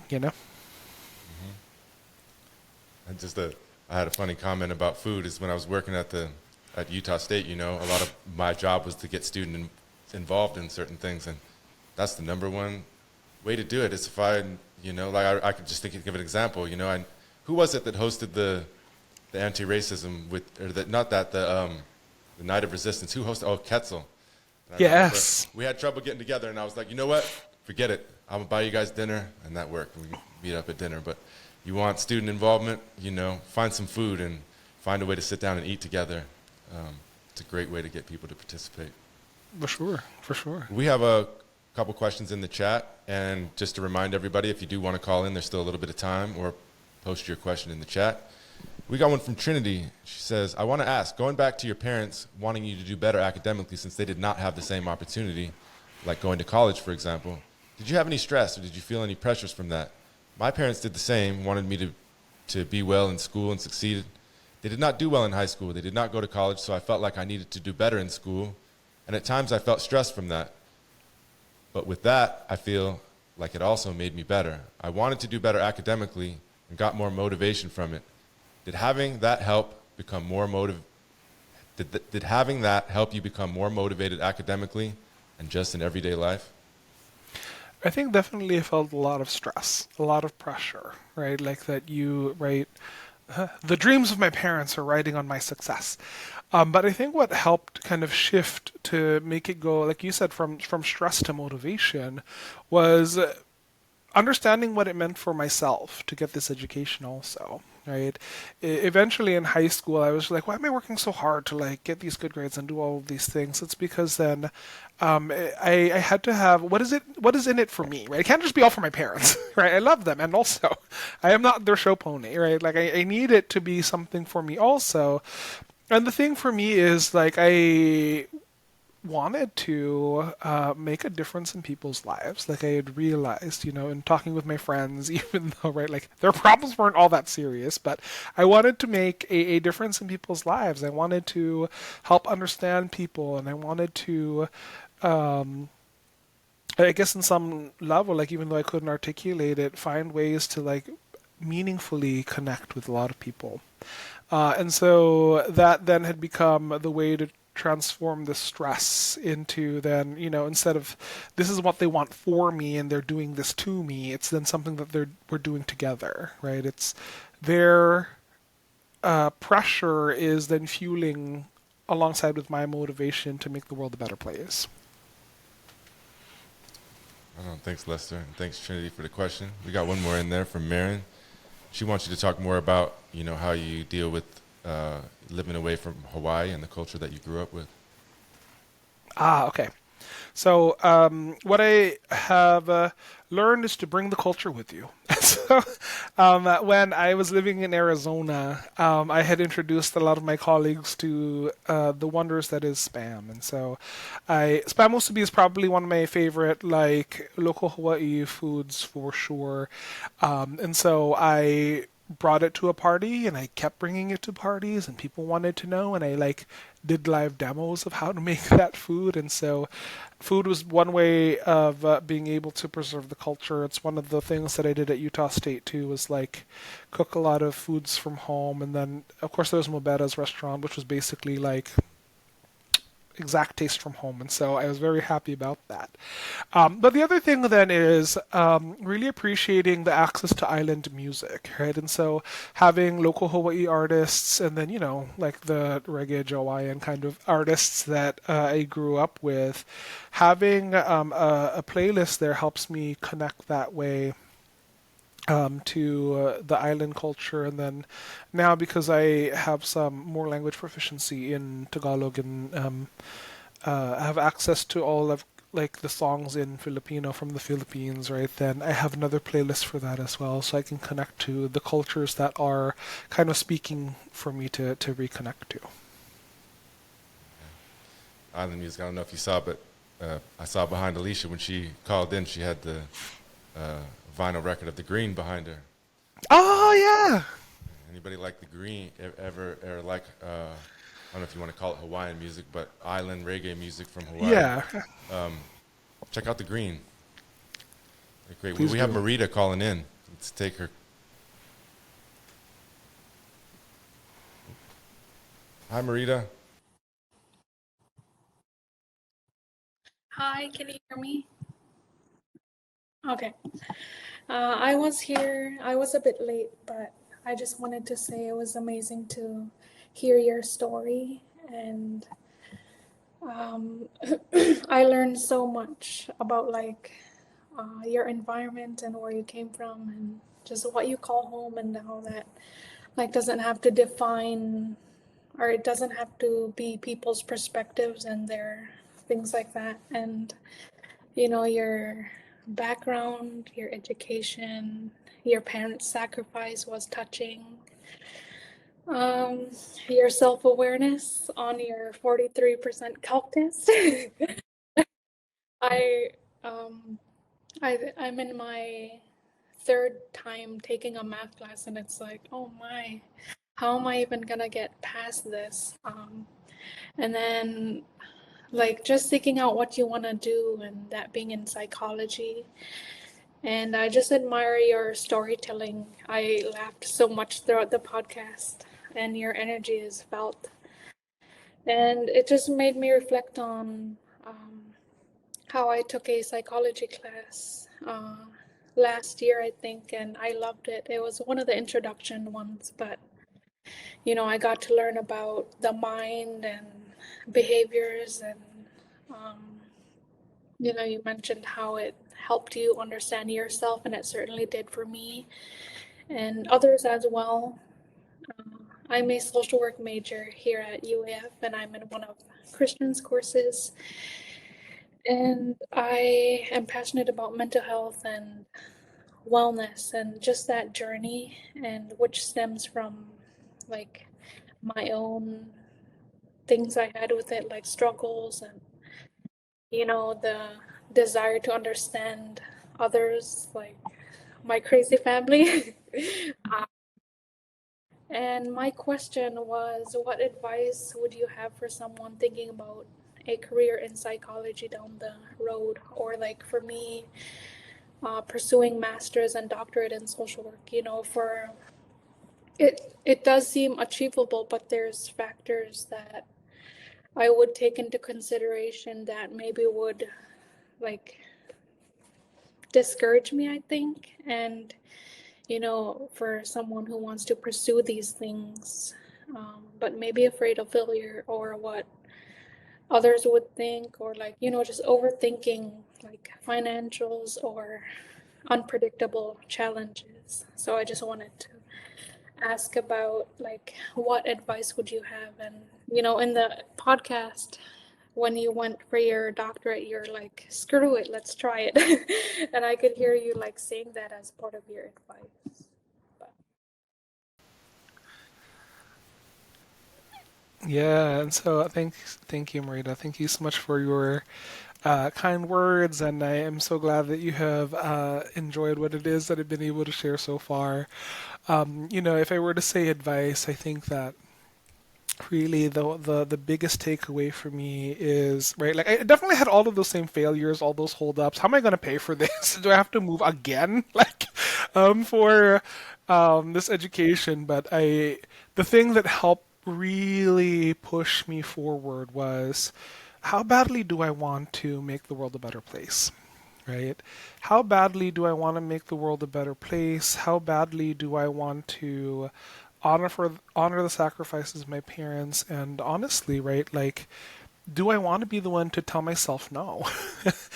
I didn't. I found in my hearts of hearts that if somebody's going to say no, it's going to be the people who read my application and say, no, you're not a good fit here. They will be the ones to say no, and I need to be the one who says yes, because I have control over that, right? I will say yes to applying. I will say yes to, taking a look around at schools. I will say yes to, I'm not sure about Utah State. Let me go there first and see what it's about. And then, being pleasantly surprised and being like, okay, great. Whew, the gamble paid off. Because, right, just as easily I could have gone and then been like, oh, wow, yeah, I don't want to come here. But at least I know. Right, and I would have been able to get that information. And so I think, yeah, in terms of the advice, there's going to be all these hang-ups, but if in nothing else, I will say, don't let yourself say no to you, right? There's so many other things that are beyond your control that, right, can say no and can like make the dream a lot harder to achieve. Don't let yourself be the first barrier. Let yourself be your first cheerleader, and that I think had been the thing to help carry me a lot of the way through. Of course.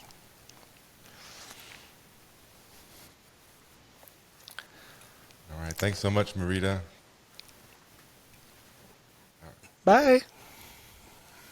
All right, Lester. Well, we're a little bit over time, and that's okay. We don't have a strict schedule here, but try to keep them under about 2 hours. So I just have a couple more questions for you. One, so we've talked all about like where you've come from and all your not all, but many of your experiences. So now you're at San Jose State University, Professor Papa. What kind of professor are you? Who is Professor Papa? Are you the same man? Are you? What is your teaching style? What does it look like to go to one of your classes? What do you do? Listen, all right. Like, we're going to walk you through, hopefully, what I think students at San Jose State see. So, when you walk into my classroom, the first thing that I do is I do an introduction. First of all, for you, the student, to me, so that way I can see like who it is that's in my audience, right? I want to know who it is whose lives am I touching, who's in this room with me right now, who can connect with parts of my story, and who may be learning something new. Is first and foremost. And then, in terms of like what kind of classes I teach, when I first came here, I was teaching stats. And so, Marita, to your to your struggles with math, I get it. As somebody who teaches a math-related course, statistics, I understand the struggle. So I was teaching statistics, and then I teach like upper division courses in child psychopathology, so like childhood disorders. I also I'm a faculty member in our marriage and family therapy program, and so I teach classes around crisis and trauma counseling. Child psychopathology, kind of like the graduate version of how to understand and treat childhood disorders, and then also research methods, like we're to help kind of unpack and understand the design of like these clinical studies that help inform practice. And so no matter what class you're taking from me, it starts with those intros. I learn about you and you learn about me. I give a pretty in-depth PowerPoint. It's kind of like the shortened version of what we were doing today here in terms of storytelling, but people know that I'm from Kauai and that I grew up to, parents of immigrants, specifically Filipino immigrant parents, and how that was like, and then how I went from island to desert to a mountain to Bay Area.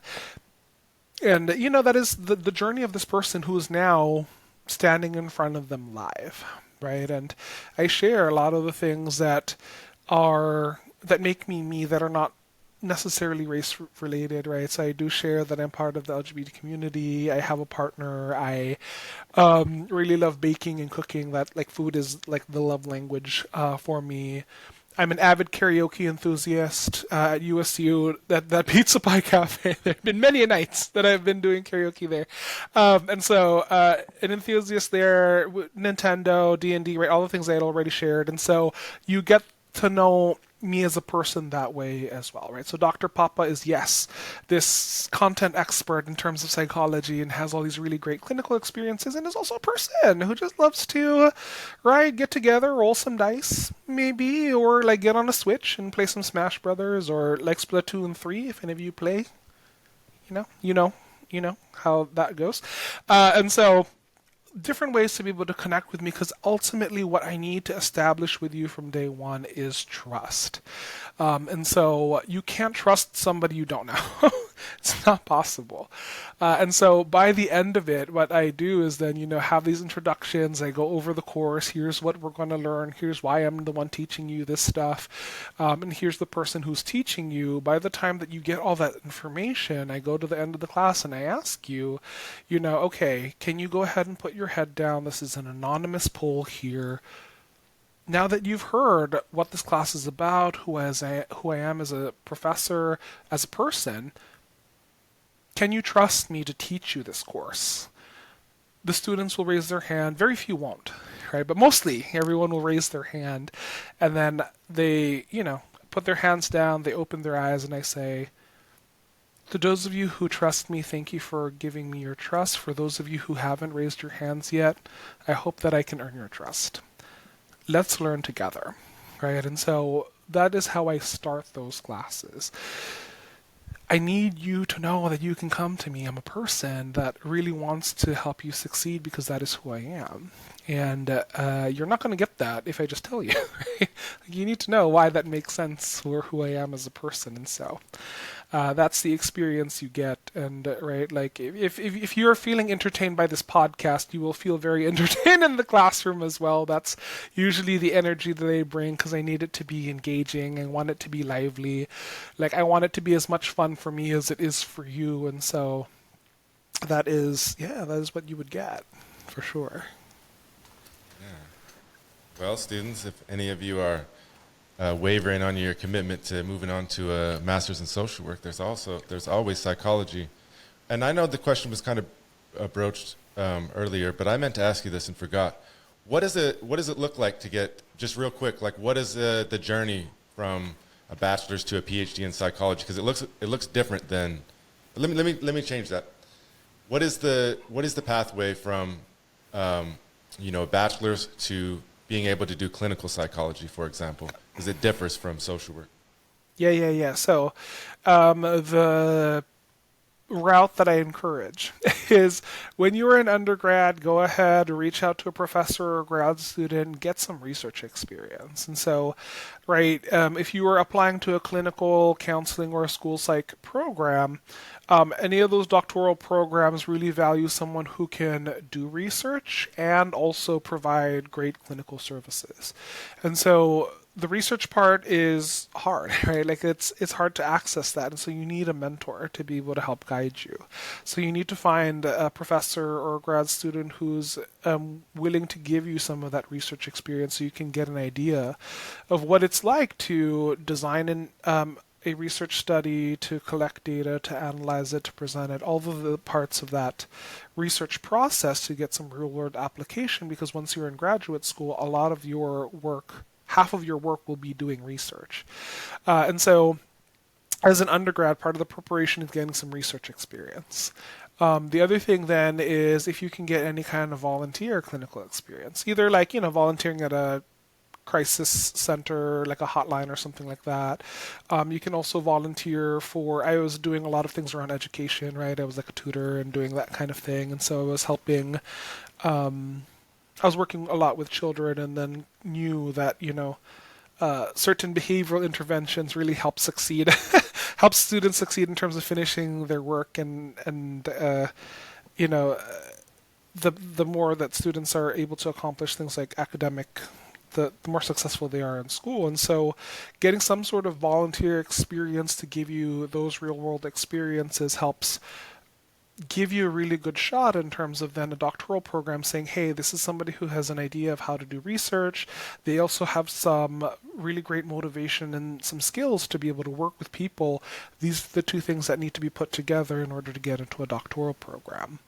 And really the key difference about what makes psychology versus social work is that you're going to be in psychology to want to be able to do specifically assessments, right? And so, right, social work is renowned for their mastery of being able to provide clinical service and also to be able to connect people with resources.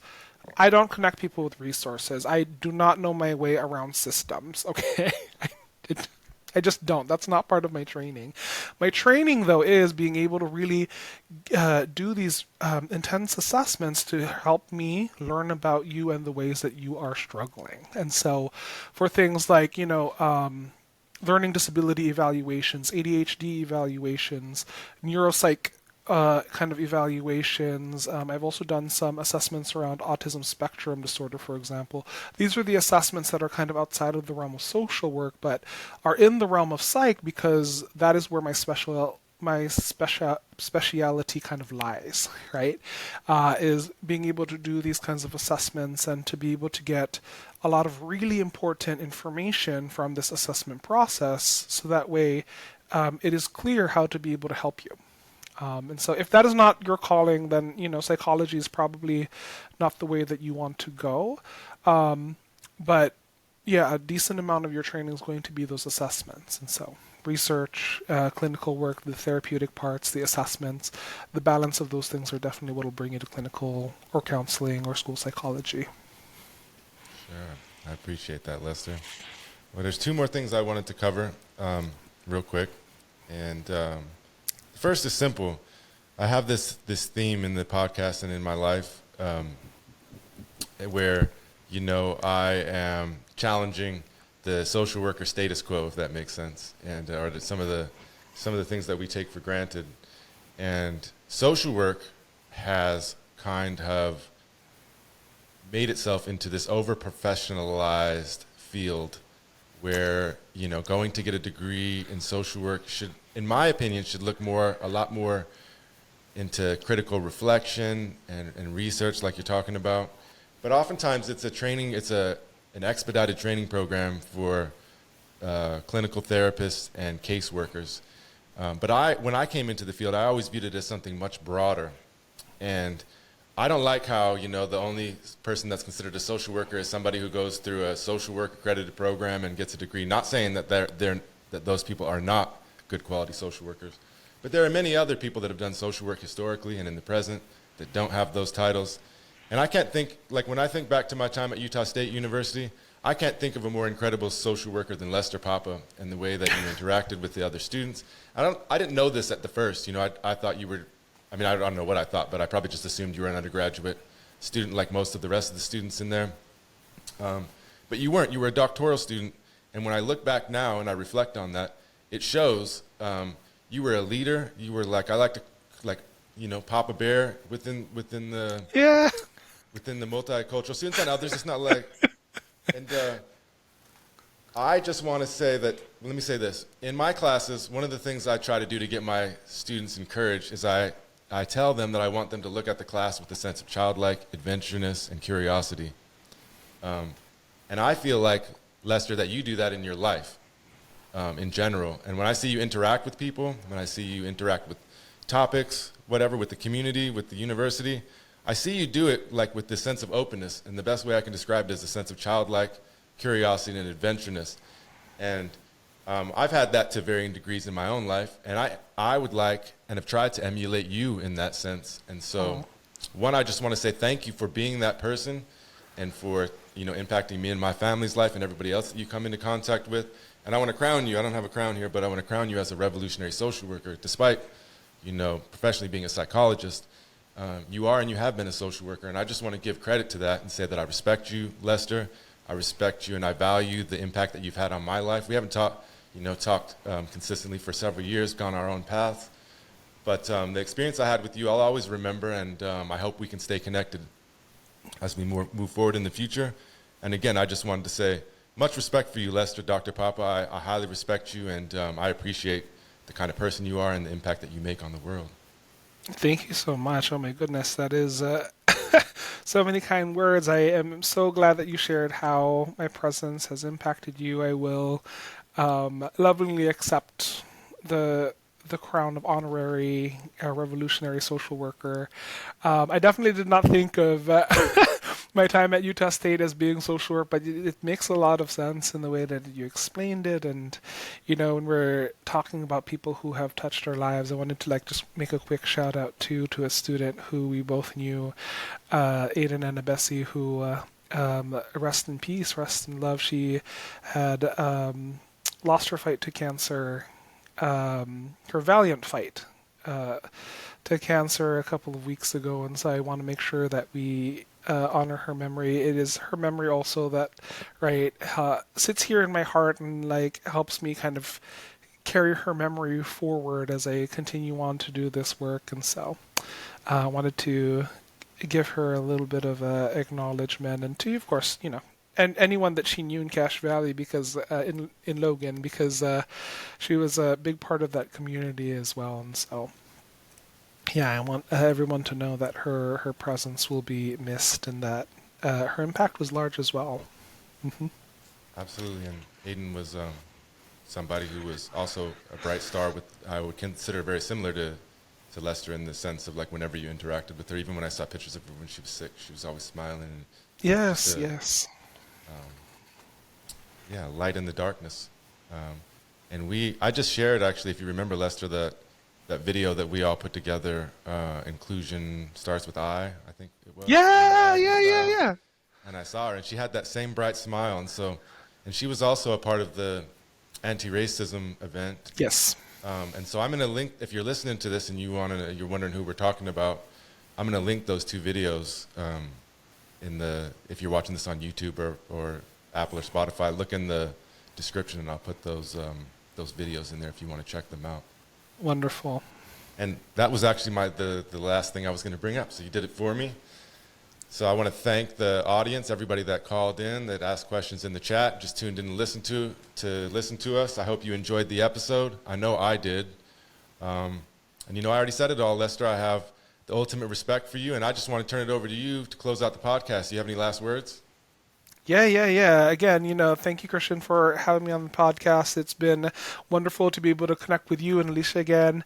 It has been great to share my journey, my experiences with all of you. I hope you all take something valuable, if not just a few giggles, to go along with you to enjoy for the rest of this weekend. And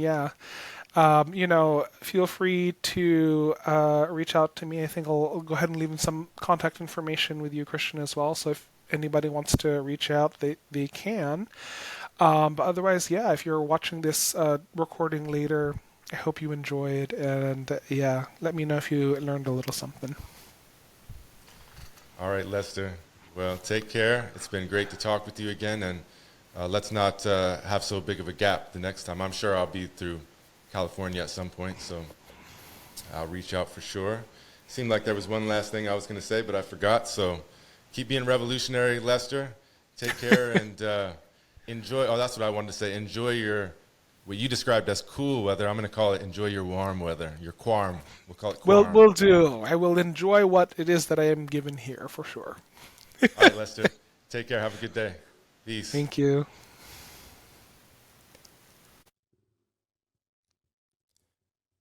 This episode was recorded live on Saturday, January 27th, 2024.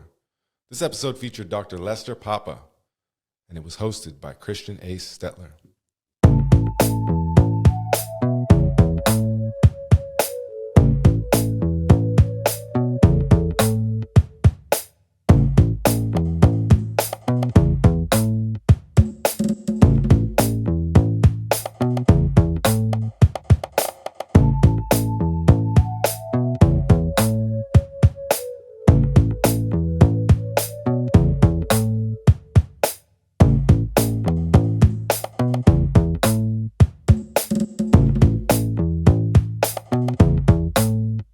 Brought to you by the University of Alaska Fairbanks Department of Social Work. This has been a Conscious Party production.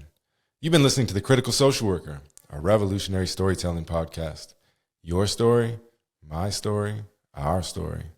Until next time, keep being revolutionary. Peace.